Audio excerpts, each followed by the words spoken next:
Di rumah juga bisa melihat pertanyaannya masih disegel. Dan kami ingatkan para calon presiden untuk mendengarkan dengan sesama Bapak karena pertanyaan tidak akan kami ulang, hanya akan kami bacakan. Ini belo session deh. Oh ya belo nih. Silakan dibuka Nisan, lihat kondisi pertanyaannya. Baik, pertanyaan huruf C ya. Ya, pertanyaan untuk calon presiden nomor urut 1 Bapak Anies Baswedan. Pertahanan negara yang tangguh dapat dicapai dengan memanfaatkan teknologi siber, kecerdasan buatan dan satelit, informasi geospasial. Pertanyaannya, apa kebijakan paslon untuk mendapatkan akses teknologi dan pengembangannya guna memperkuat pertahanan Indonesia? Waktu menjawab selama 2 menit, Pak Anies, dimulai dari Bapak berbicara, kami persilahkan. Terima kasih. Sebelum saya menjawab pertanyaan itu, saya mengklarifikasi 140.000 hektar. Saya klarifikasi. Kemudian Itu pun salah. melanjutkan Itu pun salah. atas apa yang akan saya sampaikan. Pak Anies, Pak Prabowo. Pak Prabowo, Pak Prabowo. Harap tenang. Harap tenang. Baik, kita siapkan dokter. Harap tenang hadir. Baik. Ini adalah salah satu ancaman tradisional yang makin hari makin nyata dirasakan di Indonesia.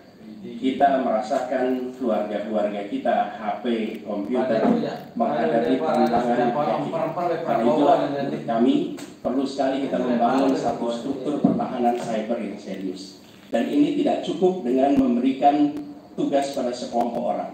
Satu adalah dengan membangun satu sistem yang komprehensif, perencanaan komprehensif yang melibatkan seluruh lembaga termasuk komponen masyarakat.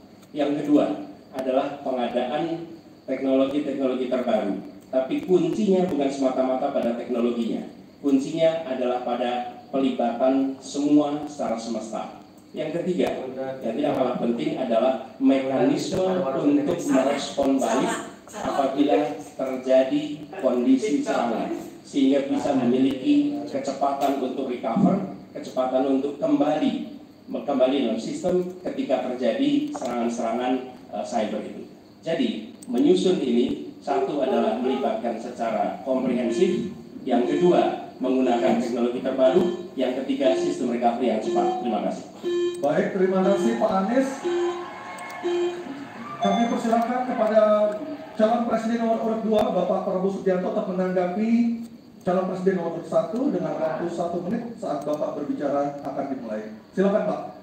Iya, sekali lagi saya berpandangan Pak Anies juga terlalu teoritis. Semuanya bagus, indah, tetapi yang nyata tentang masalah AI, cyber, teknologi tinggi dan sebagainya adalah sumber daya manusianya, awaknya. Saya begitu jadi menteri, saya membentuk 4 fakultas baru di bidang sains, teknologi, engineering, dan mathematics. Kita menyiapkan putra-putri kita terbaik untuk menguasai teknologi, untuk menguasai sains, untuk menguasai artificial intelligence, untuk menguasai cyber. Bukan barang yang kita beli, kita harus kuasai know-how-nya, kita harus kuasai sistemnya yang harus kita pegang. Dan menurut saya itu adalah inti daripada masalah. Tidak hanya bicara-bicara yang baik-baik saja. Waktu sudah habis Pak Prabowo. Selanjutnya calon presiden nomor 3 Bapak Ganjar Pranowo untuk Hadirin, kami harap tenang. Hadirin, kami harap tenang. Silakan Bapak Ganjar Pranowo untuk menanggapi jawaban calon presiden nomor 1. Waktu Anda 1 menit dimulai ketika berbicara.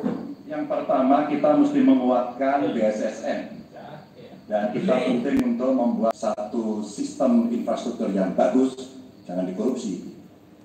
Ini yang menjadi persoalan, maka tidak pernah selesai.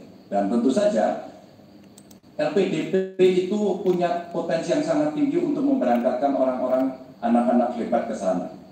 Namun demikian, ketika mereka sudah balik, mereka mesti diberikan ruang untuk bisa bekerja. BRIN bisa kita libatkan. Mereka bisa membuat kolaborasi yang sangat bagus. Bahkan kemudian pengamanan di kepolisian, saya kira perlu cyber institution yang dipimpin oleh Jenderal Bintang 3.